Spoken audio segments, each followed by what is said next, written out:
Hello, how you guys doing out there? Welcome once again to Real Estate Reality with your hosts Darren and Joe over at Urban Hillsides Real Estate. Thanks for joining us. Darren, gosh man, time is just running us all over the place. So guys, you're hopefully watching us at 10 o'clock on Saturday. We're pre-recording this because we ran out of time this week to do the normal Thursday 2 o'clock. So still great information, but yeah, we're just making it work for our schedules. So thanks for joining us Saturday. And of course, you can see it any old time you want at urbanhillsides.com. Hey man, how was Jim Gaffigan? I know you went last night. How'd it go? How'd it go? OC Fair, man. Oh, yeah? We had some good food out there. We found a great spot called Havana, nice restaurant. Right on. Close to there. Gaffigan was good. His intro act was good. It was a nice experience. Right on. It's a nice little Pacific Amphitheater is a small theater. Yeah. I remember it from way back. Like, I probably watched Iron Maiden there, like in 1986 or something. I don't know how many it seats. It might be like 5,000, maybe 7. It's small. So. Yeah. Well, I have to say, it's nice to see you go behind the orange curtain there. And I know that's enemy territory at times, depending upon what your political stance might be, but good for you. Sure.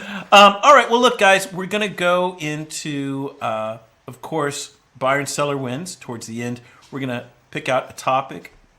This one is about forever homes for sale, taken from our Avenue 8 newsletter called The Landscape.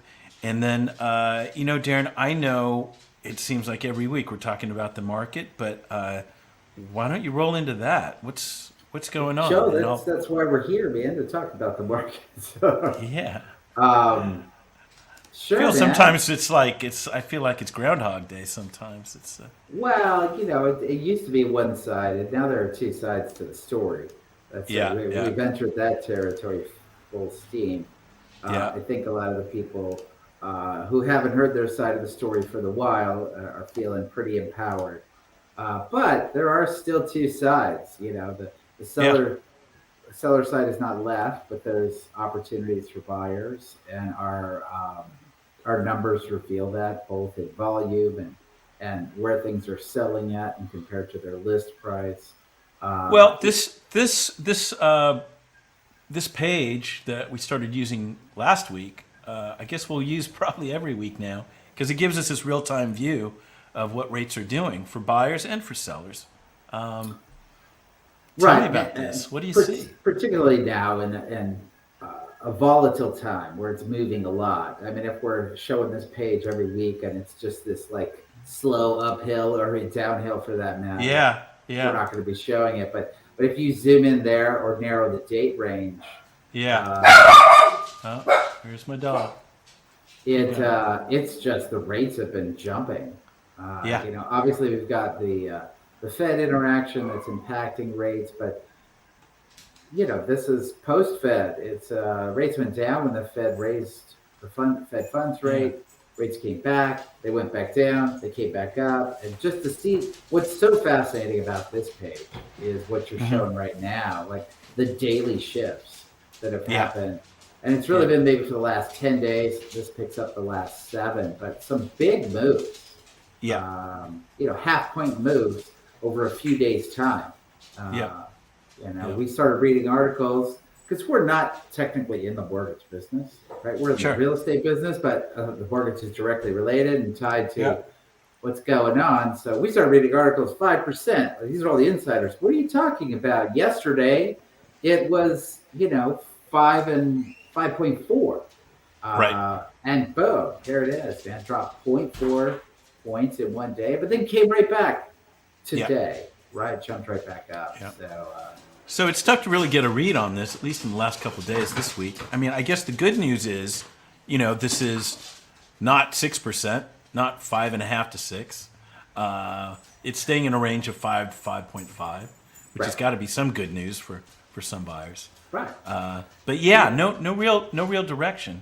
And an interesting time to talk about, first off, just the buyer being aware that you can't lock a rate until you have an accepted offer and you've opened escrow. But you also don't have to lock that rate when you get into escrow, you can let it float for a while if you Right. choose to. Now, that you're really going to have to take guidance and consultation from your mortgage broker, from your lender at that time, whether they want to lock, and what happens if the rate floats down? Do you get the lower rate? You Yeah. definitely, by locking a rate, you prevent yourself from getting a higher rate no matter what happens. Your rate Yeah. is locked, you're good. But on the other end, it's like, well, what if it goes down? I want the lower rate. What do I do now? So Yeah. these are all great questions to be aware of when you get into escrow. Well, gosh, man, just one final thing on this. So, yeah, you look prior year at the same time, 2.85%.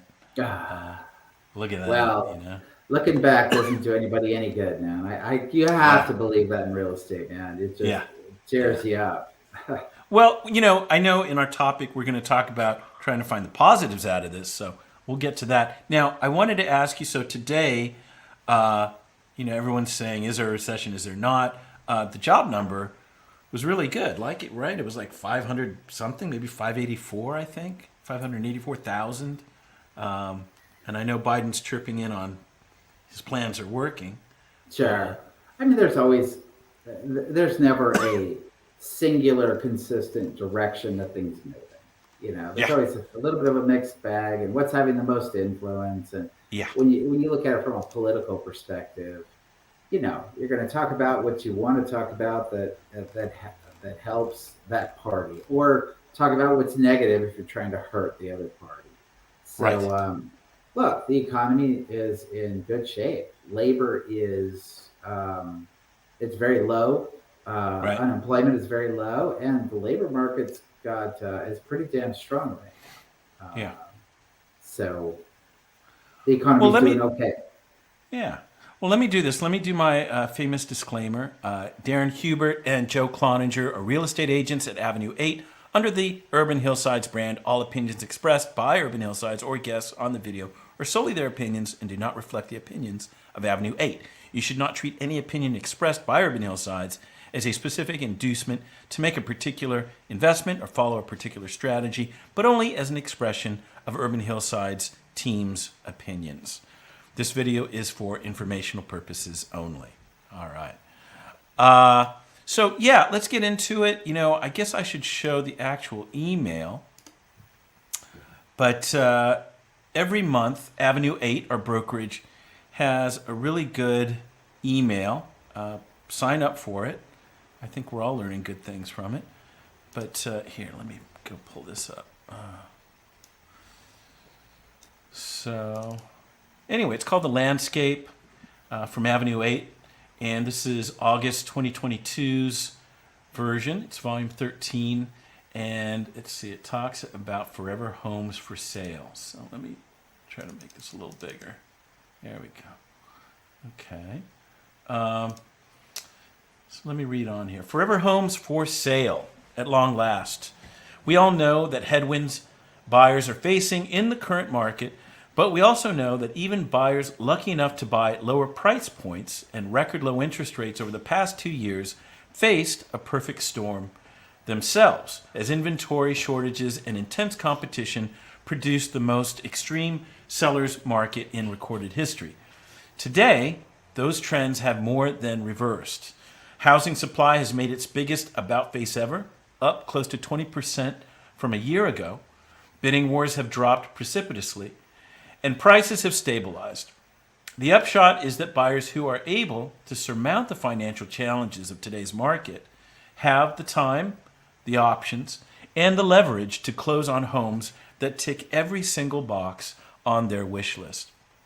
It's forever home time for the first time in a long time. Additionally, the cost of purchasing today may not be as steep as it seems. The ability to choose carefully, inspect thoroughly, and exploit contingencies to the fullest can mean not having to replace a roof 2 years in or build an expensive addition down the road. Those hidden costs of home ownership are much lower today than they were during the buying frenzy. For anyone still stuck on the sidelines, help is on the way. Major investors are betting big that the Fed will slash interest rates as soon as January, which, coupled with home price stabilization, should usher in a healthy, resupplied market for 2023. All right. So, I think of Fed speak. They always try to dissect individual sentences and words and blah, blah, blah. So, yes, inventory's up 20%, still very low, but it's Mm-hmm. up.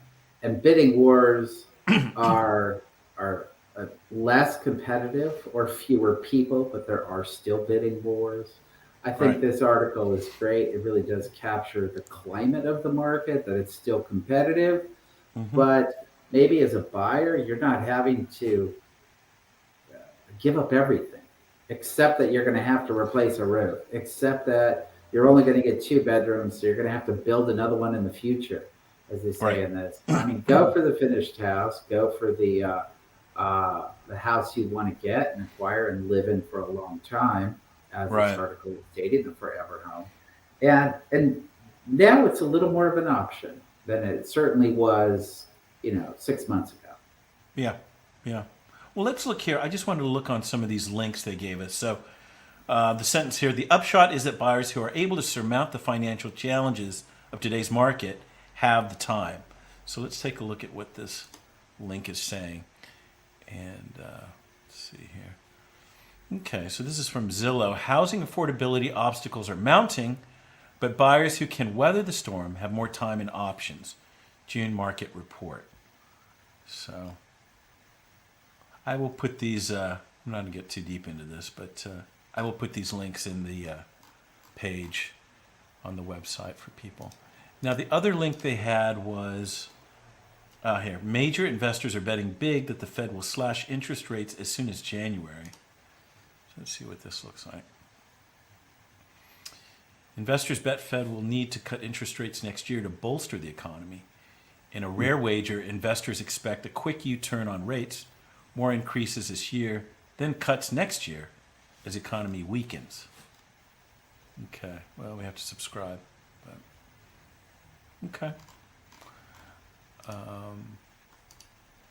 Some other things in the email. Oh, go ahead. Well, I was about to say, I think the Fed is willing to overshoot here. They're really trying to drive home a slowdown to curb Yep. inflation. And Yep. they may even intentionally be overshooting with the ability to stimulate in the early year, as Well, mentioned. and right, as I know we've read, a good number of people have said they undershot to get on this. So Absolutely. yeah, it's not an exact science for sure. No, it's not. By any means. Okay, well, there's some other things here. We'll pass that. Let's see. Talking points: 2 times. Factor by which the net worth of millennials grew during the pandemic, largely due to investment in real estate. 230%. Amount by which adjustable rate mortgage offerings have increased over the past year amid interest rate hikes. Okay. 25% average increase in agents' incomes in 2021 as the market reached a 15-year record of 6.1 million homes sold. And then 6 out of 10 number of homes for sale in Boise, Idaho that saw a price reduction in June. The highest in the U.S. Yeah, well. Boise, comes up. Exactly. that overshot, it seems like, yes. Yeah. Okay, let's see what else did it say here. The keys: bidding wars, after peaking at the beginning of 2022, are finally returning to pre-pandemic levels. So what is the share of buyer offers with competition? Well, I don't know how they figured this out, but Realtor.com did. So it has gone down. And then takeaway: yet another hallmark of the home buying frenzy has fallen. With bidding wars no longer the norm, buyers and sellers will be able to negotiate directly and reach a deal that satisfies both parties.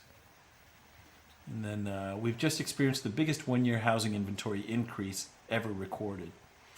Wow, look at that. That's not happening where we are. Well, it's increasing. It's been increasing every week, not over a year's time. Right. It's really for us over the past probably 3 months where Yeah. it's really shot up. Yeah, when I think back to the housing crash, which was 14 years ago, things don't happen first in the cities that are more dynamic. It happens more in the rural areas. It clearly happened very rapidly in the secondary communities, but this time around, the secondary communities are going to be interesting to watch because of the work from home dynamic. So those might, the evolution of those might be a little different than the last cycle.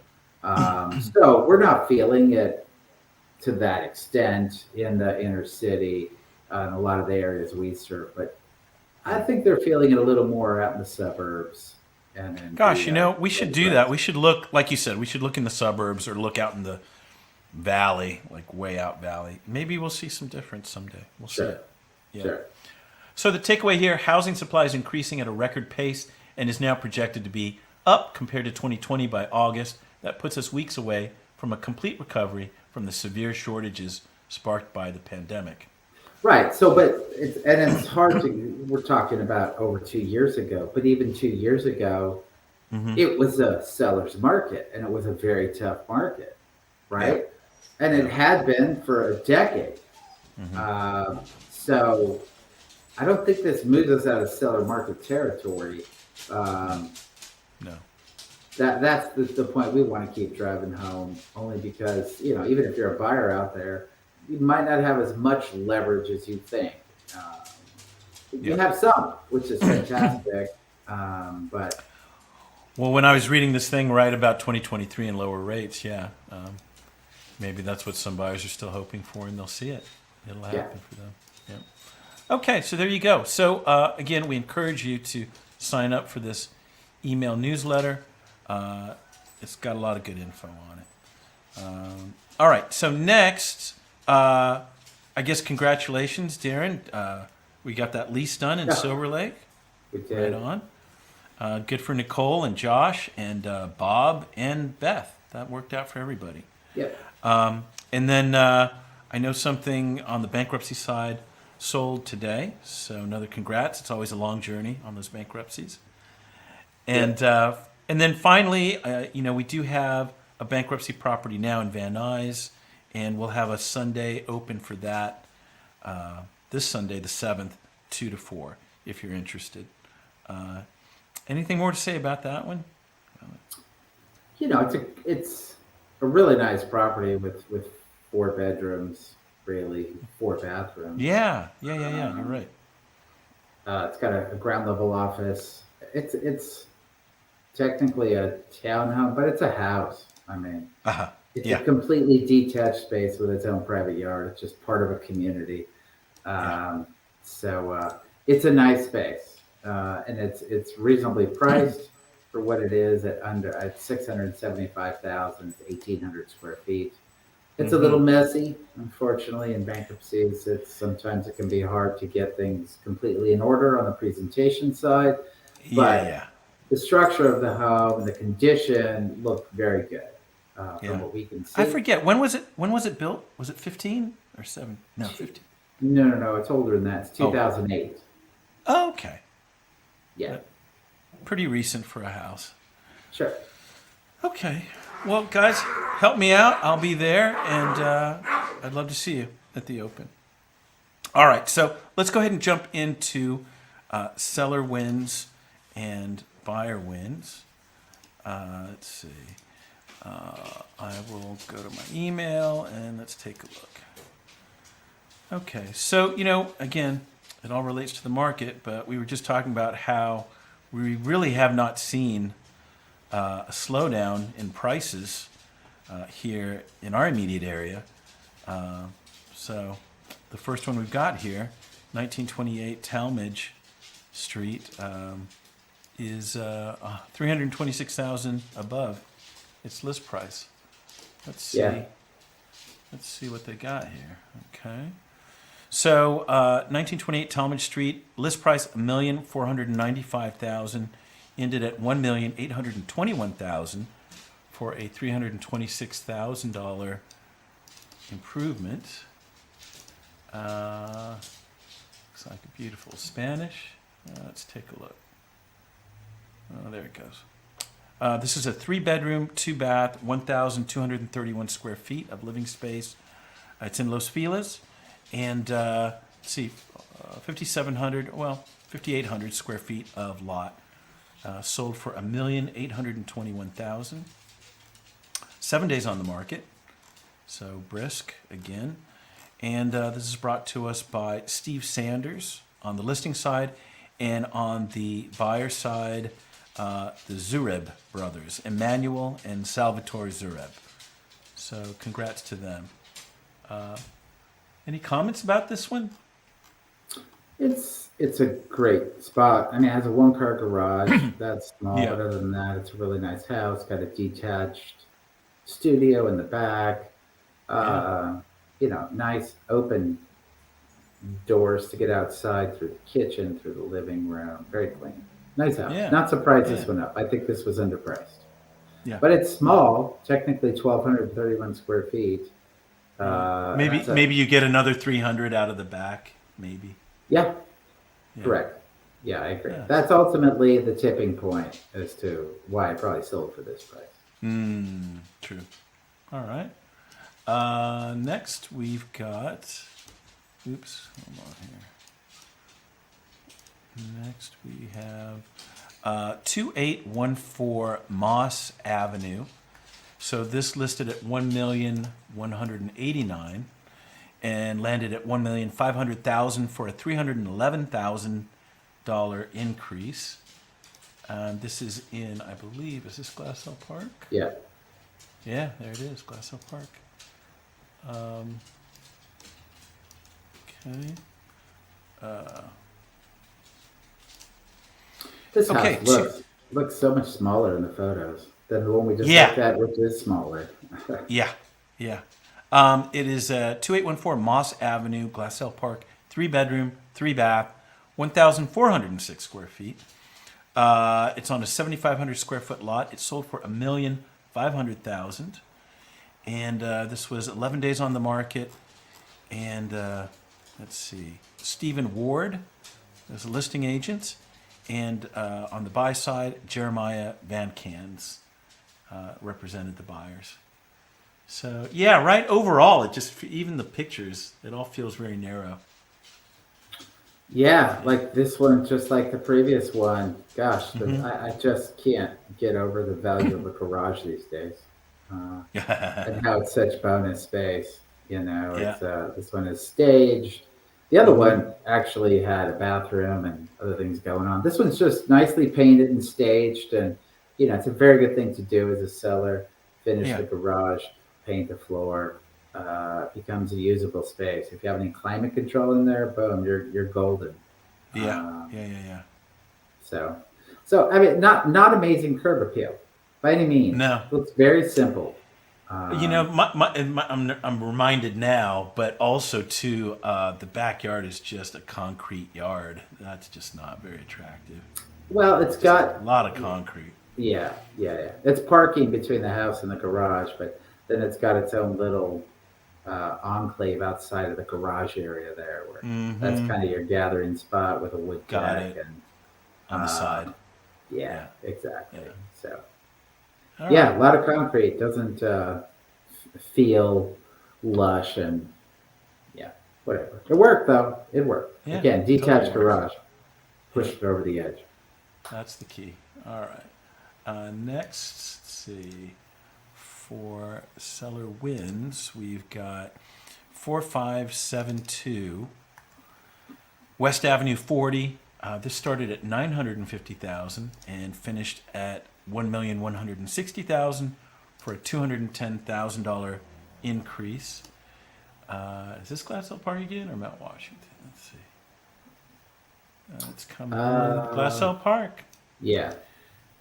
Glassell Park. All right, let's take a look. Oh, hold on here. Oops. Do this. Oh, there it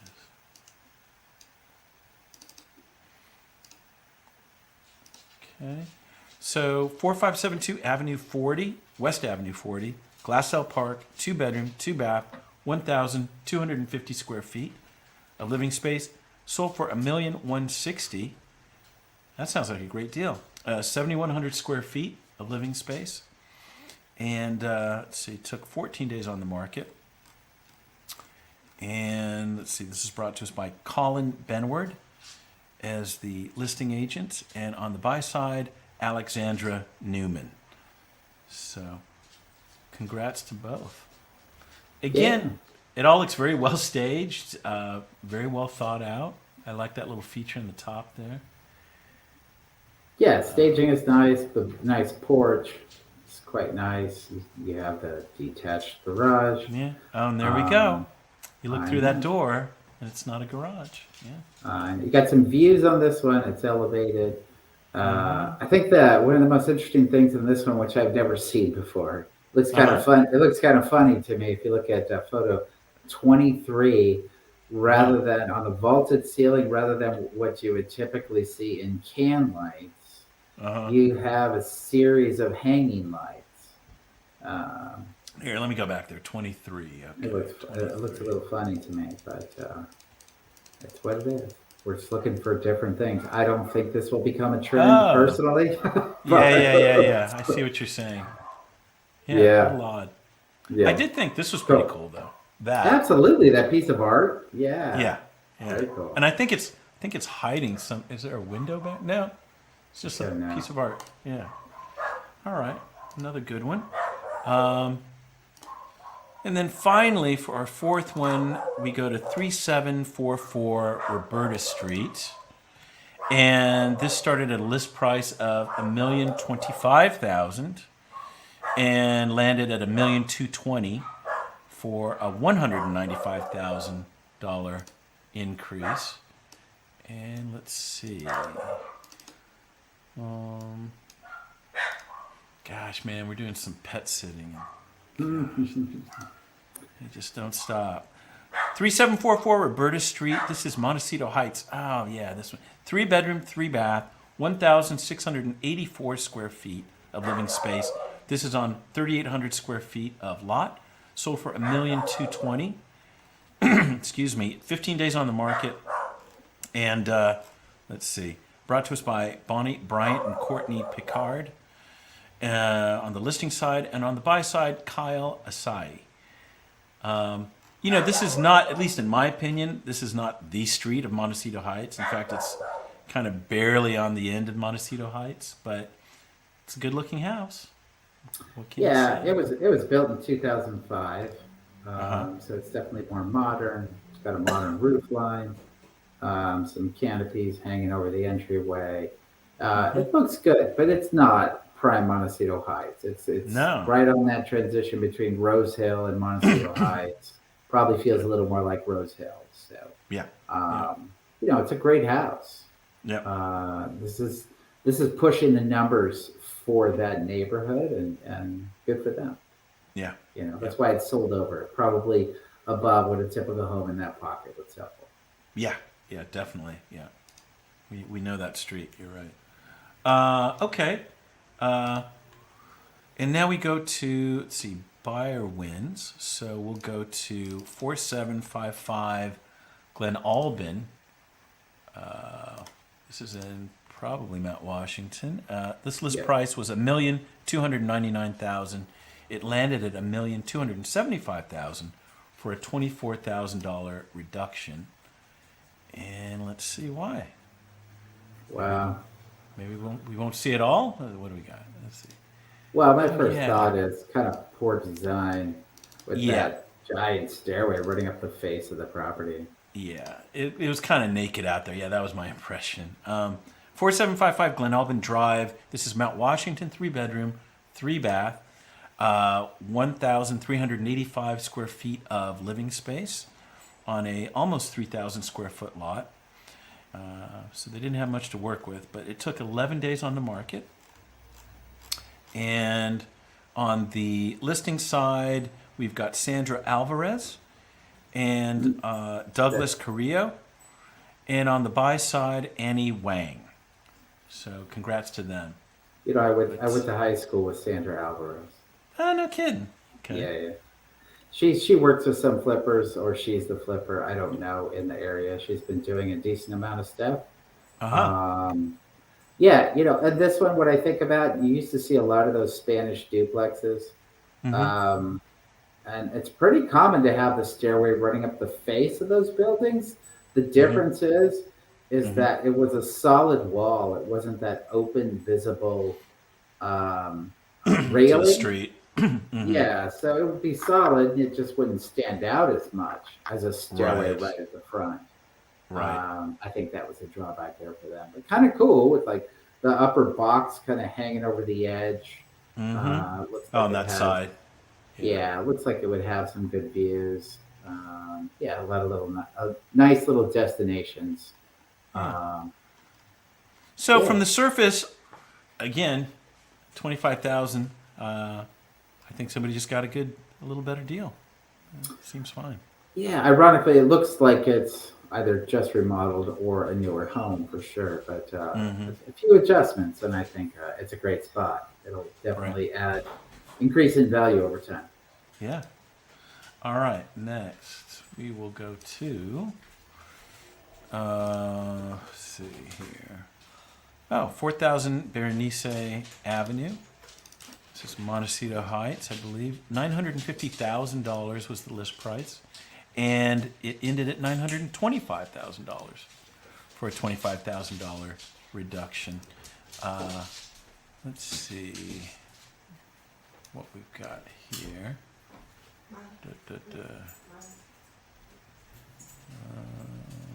Okay, there it is.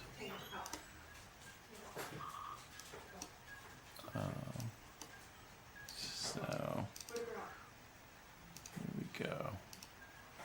Okay, 4,000 Berenice Avenue, 3-bedroom, 2-bath, 1,195 square feet of living space, 5,200 square foot lot, sold for $925,000.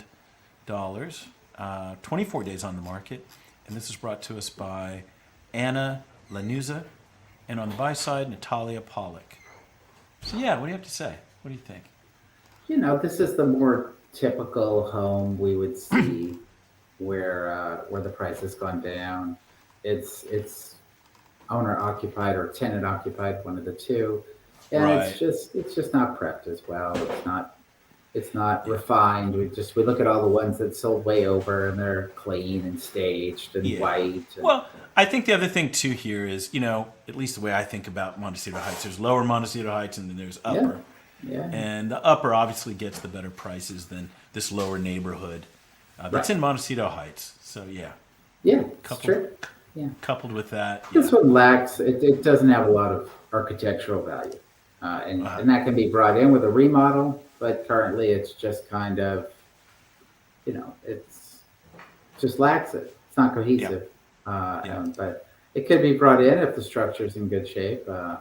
It's a reasonable price. It is lower Montecito Heights, as you say, coming up the hill from the Highland Park side, hmm which is the nicer side at the lower part of the mountain. Um, yeah. and that neighborhood's changing rapidly. Just the fact that it's over 925 shows the hmm tremendous value increase in that pocket. So Good point. All right, let's go next to. We'll go to 2137 Lemoyne Street. This was priced at $1,998,000, and it landed at $1,883,000 for a $115,000 reduction. Come on. Okay.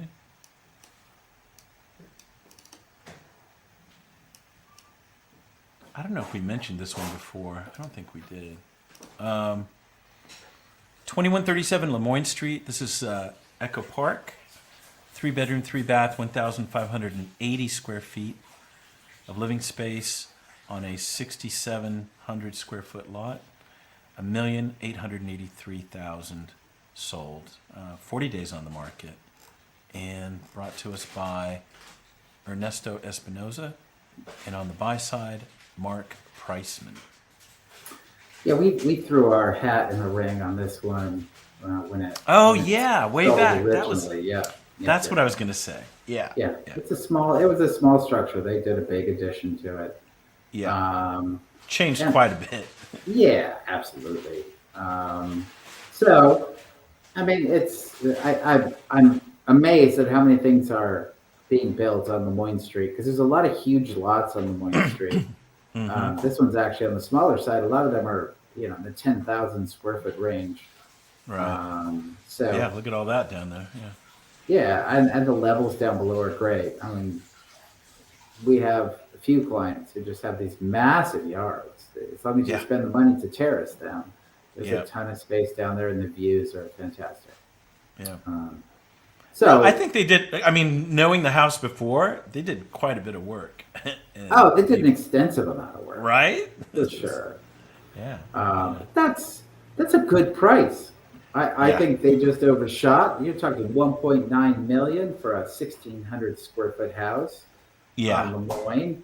Again, that shows that the value was recognized. They just, 2 million was probably too much. Yeah.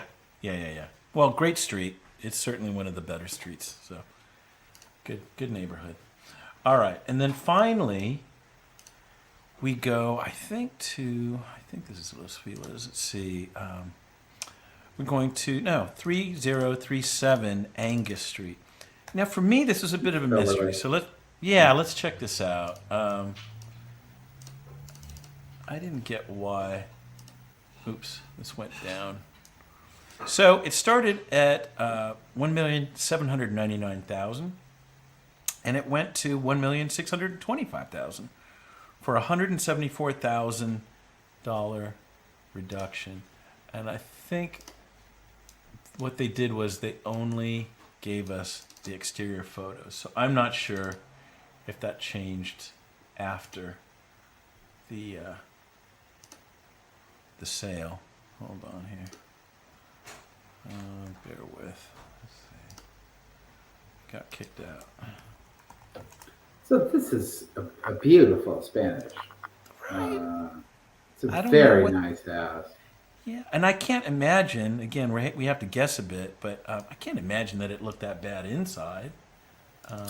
Yeah, considering how much work was done outside and how well maintained it looks. I would agree with that. Sometimes, as you mentioned, Joe, there are things we don't know about. Maybe there was a big foundation problem. Yep. I don't know. Maybe the sellers just believed the market was going down, and they were willing to concede. The one adjustment that us as agents are having to make, we're not the. I don't want to call people out by names, but there are certainly a group of agents that go to market and they're like, we're having 6 open houses. And here they all are. We're 2 weeks, 3 weeks out. We're going to look at offers.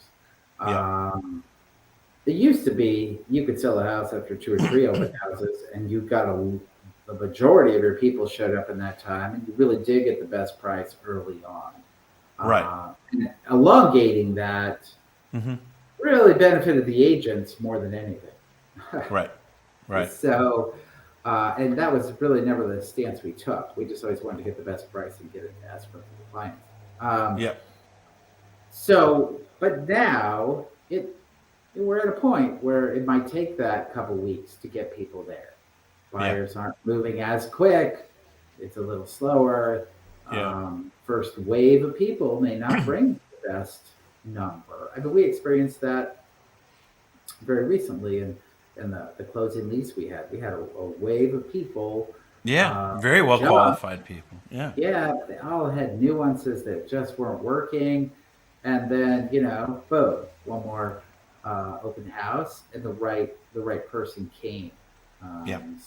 So to see a little more time is fine, but these people moved quickly. As an agent, we just have to continually be aware and advise our clients that, maybe you don't have to settle early. Maybe it just takes a little longer. But then the question becomes, okay, at what point do you say no? That ideal person might not be coming. Maybe you need to make an adjustment. That's a very important element about this market and what's going on. Well, let me just run the numbers. 3037 Angus Street. This is Silver Lake, 3-bedroom, 3-bath, 1,853 square feet. Sold for $1,625,000. Let's see, it was on a 4,800 square foot lot. And it was, $1,799,000, which I thought That's a very decent price there. I thought it would go up, but no. Again, 27 days on the market, and brought to us by Mona Gosen. And then on the buy side, Eric Fishbein. So, right. And we don't, well, 27 days on the market does say that they didn't accept something right away and get a reduction. Yeah. It took them a little time. So I would assume they took something below list price. Yeah. Yep. Okay. Well, there you go. That is it for buyer wins and seller wins. I guess now, Darren, we'll move on to some notable actives that you see. Sure. Let me go there.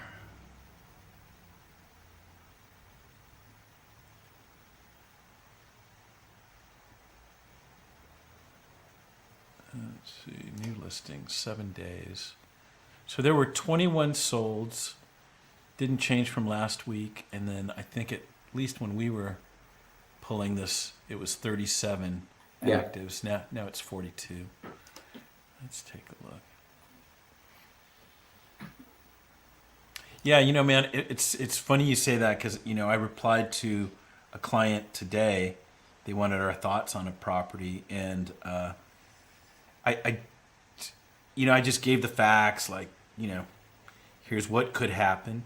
But on the other hand, I also thought, well, gosh, right, yeah, if there's something wrong with the foundation, or there's something that we're not seeing, these numbers mean nothing. Maybe he should get over there and just check it out. But it was an agent that I think you just kind of described. So now that I think about it. Yeah. Yeah. There's opportunity, but you have to be able to identify where it is and understand the nuances of the agents that you're working with. So, first one, let's take a look at Fargo, 2137 Fargo Street. Oh yeah, 247 Fargo. Okay. Oops. Let's go here. All right. So this is 2137 Fargo Street. It's Silver Lake. Is that Silver Lake? Yeah, it is Silver Lake. 4-bedroom, 3-bath, 2,258 square feet of living space. This is on a 7,500 square foot lot. Asking price $1,899,000. They'll have opens Saturday and Sunday, 2 to 5 p.m. Days on market so far, 4. And finally, this is presented by Shane Markland and Anthony Stellini and Alyssa Ritt. A little different, in my opinion, on the staging side. It looks like a nice modern structure. It's got a huge flat section of land, which is nice.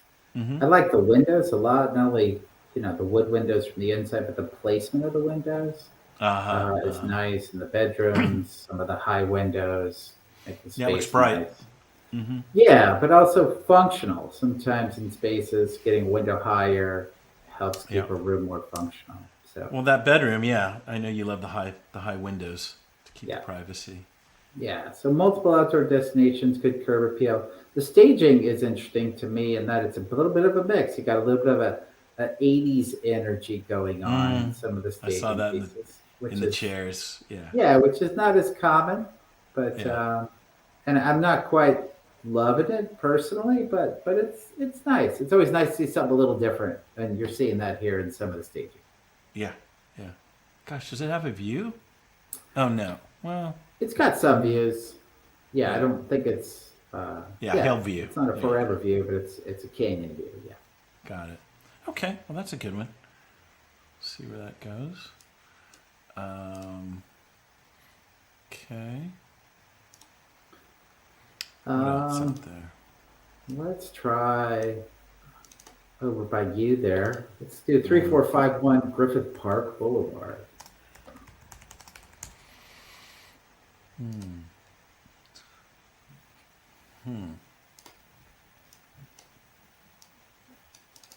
Oops. Let's go there. Okay. All right. So this is 3451 Griffith Park Boulevard. This is in Los Feliz. 3-bedroom, 2-bath, 1,563 square feet of living space on a 7,500 square foot lot. Asking price $1,650,000. Opens on, let's see here, Sunday and Monday. Sunday 2 to 5, and then Monday 12 to 2. It's been 3 days on the market. And let's see here, Brian Marks representing the seller, and Jerry Say as well representing the seller. Yeah, what do you have to say? This is Franklin Hills? Or a little past? No, it's not Franklin Hills. No, it's above Los Feliz Boulevard, right? Yeah. I mean, I think it's underpriced. It's got good curb appeal. It's set up from the street. It's got the 2-car garage. Yeah. The location is great. The vaulted ceilings add volume. Some of the rooms, like I don't like the blue dining room. It makes the room seem even smaller because of the darker color. Not a lot of windows.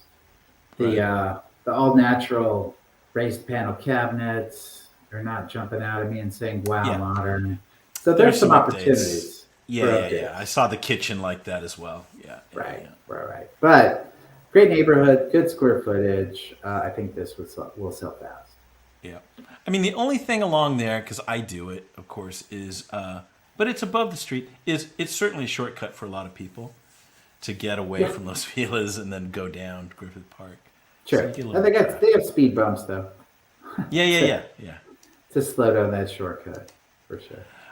All right. What's another one? Let's look at, we've been seeing there's been quite a few sales lately on this street. Oh, wait a minute. I'm looking at the solds. No wonder there's quite a few sales. I always like going up here, so let's just see. 5228. I'm sorry, Darren. I just noticed this. I don't know if it's a new edition, but do you see how they put a refreshment symbol on the side there? It's a little cup. It says refreshments. It's nice to know. Oh, I see. That's funny. That'll get me there. We're always evolving, man. All right. So I'm sorry. Where did you want to go? That's okay. 5228 Eagle Rock Boulevard. Okay. There it is. All right. Wow. Well, Eagle Rock Boulevard sounds busy, but where is this? Now this has got to be north of Colorado, which is not. It's not a busy street. It's a lovely house. You go past the bank there, and okay. All right. Oh, there it is. All right. So 5228 Eagle Rock Boulevard. That is Eagle Rock. 3-bedroom, 2-bath, 2,241 square feet of living space. Asking, $2,749,000. That's a 19,000 square foot lot, though. Wow. 2 days on the market. Brought to us by, who else, Darren? Mr. Charles Clark. Oh, good for him. His neighborhood, yeah. Yeah, he does live up there. Wow, look at that. Well, I want to see the yard. This is I'm trying to see what are the bonus spaces. There's a huge covered patio, then there's a very large, I don't know what that space is. What is it? Well, here, maybe I'll see something here. Oh, God, his description goes on and on. Okay, flat and nearly half-acre compound, 2 separate structures, North Colorado, circa 1922, 100 years old, character craftsman, loaded with charm, original details. So 2 structures, let's see. Main house is 2 stories, boasting 3 bedrooms and 2 baths with an original front door. Hardwood floors, crown moldings, built-ins, leaded glass windows. And then what else? Let's see.